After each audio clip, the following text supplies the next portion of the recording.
اللهم صل علی محمد وعلی آل محمد کما صلیت علی ابراہیم وعلی آل ابراہیم انک حمید مجید اللہم بارک علی محمد وعلی آل محمد کما بارکت علی ابراہیم وعلی آل ابراہیم انک حمید مجید رب زدنی علما رب زدنی علما رب زدنی علما رب اشرح لی صدری ویسر لی امری واحلل عقدۃ من لسانی یفقہوا قولی۔ تمام تعریفیں اللہ رب العزت کے لیے جو خالق کائنات، مالک ارض و سماء اور رازق کل مخلوقات ہے۔ درود و سلام ہو بے شمار بے انتہا آقا دو جہاں محبوب خدا سرکار دو عالم ہادی برحق امام الانبیاء فخر الانبیاء ساقی کوثر شافی محشر شفیع المذنبین خاتم النبیین حضور اکرم صلی اللہ علیہ وسلم کی ذات مبارک۔ اسی طرح اللہ رب العزت تمام صحابہ کرام، اولیاء اللہ، مفسرین، محدثین، فقہاء دین اور ائمہ اربعہ کی قبور پر کروڑوں کروڑوں رحمتوں کا نزول فرمائے۔ جتنے بھی اہل اسلام حالت ایمان کے ساتھ اس دنیا سے رخصت ہوئے، اللہ سب کی بخشش و مغفرت فرمائے، اور جتنے بھی زندہ ہیں اللہ ہر فتنے، آزمائش، مصیبت، بیماری، وبا، بلا سے حفاظت فرمائے۔ قرآن مجید کی ایک آیت مبارکہ تلاوت کی گئی ہے جس کا مفہوم ہے بے شک ہر تنگی کے بعد آسانی ہے۔ انسان کی زندگی نشیب و فراز کا مجموعہ ہے۔ انسان کی زندگی دکھ اور سکھ کا امتزاج ہے۔ انسان کی زندگی راحت اور تکلیف کے درمیان گھومتی ہے۔ کبھی مشکل آتی ہے اور پھر اللہ آسانی بھی پیدا فرما دیتے ہیں، اور کبھی انسان بڑا سکھ میں ہوتا ہے اور اللہ رب العزت کی طرف سے دکھ بھی پہنچ جایا کرتا ہے۔ بڑی اچھی بات مفتی تقی عثمانی صاحب نے لکھی ہے۔ محمود غزنوی کا ایک غلام تھا، ایاز، بڑا مشہور کردار ہے یہ۔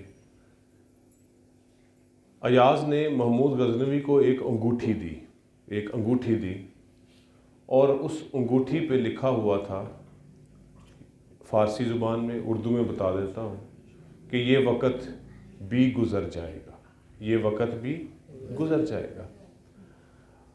یہ بڑا قیمتی جملہ تھا اور بڑا سبق آمیز جملہ تھا، اس معنی میں جب محمود غزنوی بیٹھا ہوتا اپنے دربار میں اور خوشی میں ہوتا، فرحت میں ہوتا، آرام میں ہوتا، سکھ میں ہوتا، تو جب وہ اپنی انگوٹھی کی اس لکھی ہوئی تحریر کی طرف دیکھتا تو غمگین ہو جاتا۔ کیوں؟ یہ وقت بھی گزر جائے گا۔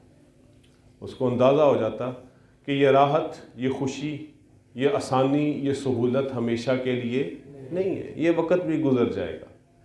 اسی طرح جب وہ کسی مصیبت میں ہوتا، کوئی ریاست کی بری خبر، سلطنت کی بری خبر اس کو پہنچی ہوتی، تو اس کی وجہ سے تھوڑا سا دکھ میں اور غم میں ہوتا، تو پھر جب اس کی اس تحریر کی طرف نظر پڑتی تو ایک دم سے مطمئن ہو جاتا کہ یہ وقت بھی گزر جائے گا۔ یقیناً ہماری زندگیوں کے ساتھ بھی ایسا ہی ہے کہ جب کوئی خوشی ملتی ہے تو بہت خوش ہوتے ہیں، جب کوئی دکھ ملتا ہے تو پھر ہماری تکلیف اور ہمارا غم بھی اپنے اپنے انداز میں جذبات والا ہوتا ہے۔ اللہ تعالیٰ سہولت والی، آسانی والی زندگی پیدا فرمائے۔ آج 2-3-4 واقعات ہیں اسوہ رسول اکرم صلی اللہ علیہ وسلم سے کہ نبی علیہ السلام مشکل کی گھڑی میں آپ کا اسوہ کیا تھا۔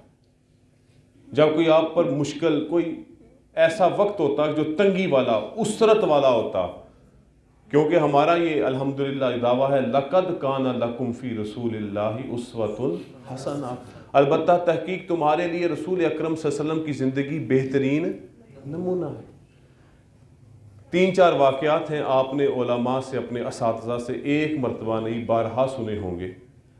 نبی علیہ السلام جب طائف تشریف فرما لے کر گئے وہاں دعوت و تبلیغ کے لیے، آپ کا غلام، آپ کا بیٹا جن کو کہا جاتا تھا نبی علیہ السلام کی پرورش میں تھے، حضرت زید بن حارثہ رضی اللہ تعالیٰ عنہ، وہ بھی ساتھ تھے۔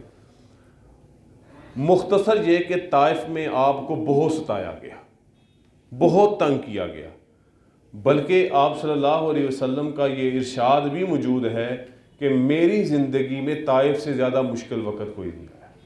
حضرت عائشہ رضی اللہ تعالیٰ عنہ سے روایت ہے کہ اتنا مشکل وقت جو طائف میں تنہا 2 لوگ اور پورا شہر اور اس کے گنڈے اور اس کے بدماش لڑکے آپ صلی اللہ علیہ وسلم کو تنگ کر رہے ہیں، ستا رہے ہیں، اور اس وقت سوائے اللہ کے کوئی دوسرا سہارا بھی نہیں ہے، اور آپ صلی اللہ علیہ وسلم کو ایک باغ میں پناہ لینی پڑی۔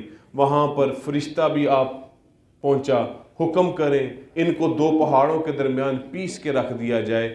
آپ کا اسوہ کیا تھا؟ نہیں بھائی، ممکن ہے اللہ تعالیٰ ان میں نہیں سے ان کی اولادوں میں سے کسی کو ایمان عطا فرما۔ یعنی مطلب کیا ہے؟ اتنے مشکل وقت میں بھی نبی علیہ الصلوۃ والسلام اللہ کی رحمت سے مایوس نہیں ہو رہے کہ بھئی کہ نہیں جی ان کو تاہ بالا کر دو، ہمارے ساتھ کوئی برا کرے، میرے ساتھ کوئی زیادتی کر جائے، ہمارے ساتھ کوئی اونچ نیچ ہو جائے، جب تک ہم اپنا بدلہ پورا نہ لے لیں، اپنی آئی پہ آئی پوری نہ کر لیں، ہماری روح کو تسلی نہیں ہوتی۔ اسوہ رسول اکرم کیا ہے کہ زندگی کا مشکل ترین دن، اور اللہ رب العزت نے ملک الجبال بھی بھیج دیا، فرشتوں کا وہ پہاڑوں کا فرشتہ بھی آ پہنچا، حکم کریں ان کو کیما کر دوں، ان کو پیس کے رکھ دوں، لیکن نبی رحمت صلی اللہ علیہ وسلم نے کہا نہیں بھی اس طرح نہیں کرنا۔ ایسے ہی ہجرت کی رات ہے، کون نہیں واقف اس رات سے اور اس سفر سے کہ آپ صلی اللہ علیہ وسلم اس وقت جب کہ دشمنان اسلام نے آپ صلی اللہ علیہ وسلم کو ارادہ کر لیا آج زندہ نہیں چھوڑیں گے، نعوذ باللہ من ذالک، گھر کو گھیر لیا کہ جو ہی باہر نکلیں گے ہم کام تمام کر دیں گے، لیکن اس رات بھی نبی علیہ الصلوۃ والسلام نے جو قریش مکہ کی امانتیں تھیں وہ حضرت علی رضی اللہ تعالیٰ عنہ کے سپرد فرمائیں اور کہا کہ صبح ہو تو لوگوں کو لٹا کے آنا۔ ہم نے کسی کے 25 روپے بھی دینے ہو نا، اور اگر اس نے ہمیں گالی نکالی ہو، کیا کہتے ہیں؟ لے کے وہائی ہوں، پیسے میں تیرے دینے نا، عمر کو کٹا کے وہائی۔ ایسا ہی ہے نا معاملہ۔ وہاں پہ دیکھیں نبی رحمت کا اسوہ کیا ہے کہ امانت اس تک پہنچنی چاہیے، ایسے ہی نہیں آپ کو امین و صادق کہا گیا۔ آپ سفر پہ چل پڑے، بیت اللہ پہنچے، اور عثمان بن طلحہ جو اس وقت تک مسلمان نہیں ہوئے تھے، ان کے پاس کلید تھی، چابی تھی خانہ کعبہ کی کہ اس کو کھول دو، میں اندر کچھ اللہ کی عبادت کرنا چاہتا ہوں۔ نہیں، میں نہیں کھولتا۔ اس نے منع کر دیا، نبی علیہ الصلوۃ والسلام کو منع کر دیا، جن کے لیے خانہ کعبہ نہیں پوری کائنات کو بسایا اور سجایا گیا ہے۔ اس نے منع کر دیا، میں نہیں دیتا چابی۔ نبی علیہ السلام نے اس مشکل کی گھڑی میں کیا ارشاد فرمایا؟ اے عثمان، ایک دن ایسا آئے گا جس جگہ تو کھڑا ہے میں کھڑا ہوں گا، جس جگہ میں کھڑا ہوں تو کھڑا ہوں۔ مایوسی نہیں، ہمت بنا کے رکھیے کہ انشاءاللہ اللہ تعالیٰ ضرور اسلام کو عروج عطا فرمائیں گے۔ اے عثمان، جیسے آج تیرے ہاتھ میں چابی ہے، ایک دن ایسا بھی آئے گا کہ چابی میرے ہاتھ میں آئے ہوگی۔ اور وہ کون سا دن تھا؟ فتح مکہ۔ اور پھر نبی علیہ السلام کا بہترین اسوہ دیکھیے، چابی آپ کے ہاتھ میں ہے، آپ کے بہت قریبی اصحاب حضرت ابو بکر صدیق، حضرت علی المرتضیٰ، ان کی دل میں خواہش پیدا ہوئی کہ یہ اعزاز ہمیں حاصل ہو جائے، کہ ہم اس کے نگہبان بن جائیں، یہ کلید ہمارے پاس ہو۔ آپ صلی اللہ علیہ وسلم نے اس وقت تک حضرت عثمان بن چکے تھے، مسلمان ہوئے، 3 لوگ اکٹھے مسلمان ہوئے تھے، ان میں حضرت عثمان بن طلحہ بھی تھے رضی اللہ تعالیٰ عنہ۔ آپ نے حضرت عثمان کو بلایا، ادھر آؤ، یہ لو چابی، یہ قیامت کی صبح تک تمہارے خاندان میں ایسے ہی نسل در نسل چلتی رہے گی، اور آج بھی جتنا مرضی بڑا محمد بن سلمان آ جائے، چابی اسی خاندان کا چھوٹے سے چھوٹا بچہ آ کے کھولے گا تو وہ خانہ کعبہ، وہ بیت اللہ کی 4 دیواری کھلے گی۔ تو کیا ہے؟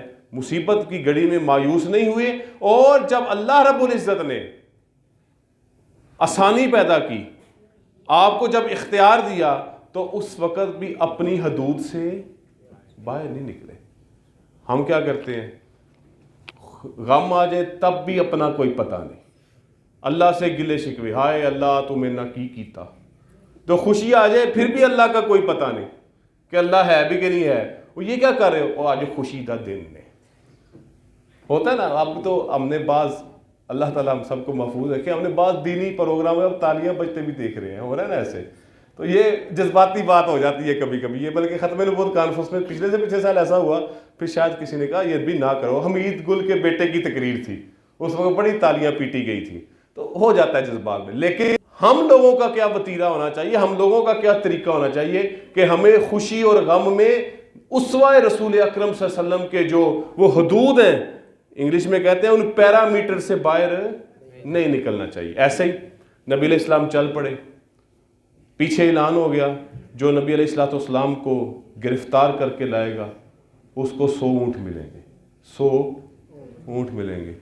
یہاں پر تو ہم 100 روپے کے لیے بڑا کچھ کر دیتے ہیں، وہ 100 اونٹ تھے، بڑے بڑے لوگ تلاش کے لیے نکلے، چلے 100 اونٹ ملیں گے۔ سراقہ، اس کا واقعہ بھی آپ نے سنا ہے، وہ نبی علیہ السلام تک پہنچ گیا، اس نے گرفتاری کا پکڑنے کا ارادہ بھی کر لیا، اللہ نے اس کی سواری کو زمین میں دنسا دیا، اس کو احساس ہوا کہ میں غلط ہوں، اس نے معافی طلب کی، نبی علیہ السلام نے معاف فرما دیا، پھر اس کی نیت خراب ہو گئی، 100 اونٹ، 100 اونٹ انعام بڑی زبردست چیز ہے، یہ لالچ، ایسے نہیں کہ لالچ بری بلا ہے، تو پھر اس کو نیت میں آیا میں پکڑ لیتا ہوں، پھر ایسا ہی ہو گیا، حتیٰ کہ اس نے واقعی ارادہ ترک کر دیا۔ نبی علیہ السلام اس کے بارے میں اس مشکل گھڑی میں کیا ارشاد فرما رہے ہیں کہ اے سراقہ میں تیرے ہاتھوں میں کسریٰ کے کنگن دیکھ رہا ہوں۔ اب بندہ سوچے، خود آپ نکل رہے ہیں جان بچا کر، اللہ کے حکم سے آپ مکہ چھوڑ رہے ہیں، تو آپ تو خود اس وقت بڑی پریشانی میں ہیں، تو آپ کس طرح سے کسی کو اس طرح کی خوشخبری دے سکتے ہیں؟ یہ نبی علیہ السلام کا وہ اطمینان تھا، نبی علیہ السلام کا یہ اسوہ ہے کہ آپ نے اس وقت بھی اس اطمینان کی کیفیت کو نہیں چھوڑا جو اللہ کی طرف سے ان پر طاری تھی۔ کہا اے سراقہ میں تیرے ہاتھ میں کسریٰ کے کنگن دیکھ رہا ہوں، اور جب حضرت عمر فاروق کے دور میں فتح ہوا تو آپ سراقہ کو بلا کر وہ کنگن پہنائے گے، اگرچہ سونا پہننا مردوں کے لیے پہنائیں گے، صرف اس لیے کہ نبی علیہ السلام کی وہ بشارت سچی ہو جائے۔ نبی علیہ السلام میں غزوہ خندق ہے، غزوہ خندق، وہ خندق کھودی گئی حضرت سلیمان فارسی رضی اللہ تعالیٰ عنہ کے مشورے سے مدینہ شہر کو محفوظ کرنے کے لیے، تاکہ کوئی کافر، کیونکہ یہ غزوہ خندق جس کو غزوہ احزاب بھی کہا گیا، یہ ایسی لڑائی تھی کہ سارے اکٹھے ہو کر مدینہ طیبہ پر حملہ آور ہوئے تھے، سارے قبائل اکٹھے ہو گئے، اور اس کو اللہ رب العزت نے فیصلہ کن جنگ قرار دیا اور فرمایا اس کے بعد ان کی جرت نہیں ہوگی، اور ایسا ہی ہوا۔ بعد میں فتح مکہ ہوا ہے، اور فتح مکہ میں لڑائی کی نوبت ہی نہیں آئی۔ اب غزوہ احزاب میں خندق کھودی جا رہی ہے، ہر ایک صحابی کے 10 صحابہ کے حصے میں علاقہ تقسیم ہو گیا، یہ 10 بالشت یا فٹ آپ کا ہے، یہ آپ کا اتنا ہے، اتنی گہری کھودنی ہے۔ نبی علیہ السلام خود بھی اس کام میں شریک ہے۔ نبی علیہ السلام کسی بھی مشترکہ کام میں شامل ہونے کو عار نہیں سمجھتے تھے۔ جیسے ایک موقع ہے کہ نبی علیہ السلام جب ایک غزوے میں جماعت صحابہ کی اور آپ صلی اللہ علیہ وسلم جا رہے تھے، ہر ایک نے اپنا اپنا کام بانٹ لیا، میں یہ کروں گا، میں یہ کروں گا، میں یہ کروں گا۔ نبی علیہ السلام نے فرمایا میں لکڑیاں اکٹھی کروں۔ صحابہ نے عرض کیا اللہ کے رسول ہم، میں کہا نہیں، میں بھی چاہتا ہوں کہ میں بھی اللہ کا اجر حاصل کروں۔ جب غزوہ بدر میں وہ اونٹ کم تھے، سواریاں کم تھی، باری باری سواری، جب نبی علیہ السلام کی نکیل پکڑنے کی باری آئی تو دونوں سواروں نے کہا کہ آپ ہمیں اجازت دے دیں، آپ نہ کہ نہیں، میں بھی اس کام میں تمہارے ساتھ شریک ہونا چاہتا ہوں۔ اس میں ہم بڑوں کے لیے اسوہ ہے، ہم اساتذہ کے لیے اسوہ ہے کہ ہمیں کس طرح سے مل بانٹ کر اپنے لحاظ سے کام میں ضرور حصہ لینا چاہیے۔ بیٹھے بٹھائے سارے کام بھی ہو جایا کرتے ہیں، لیکن حصہ اسوہ رسول اکرم بہر اسی طرح ہے۔ بہرحال نبی علیہ السلام سارے خندق کھود رہے ہیں، ایک جگہ پہ چٹان پھنس گئی، وہ بڑوں نے زور لگایا،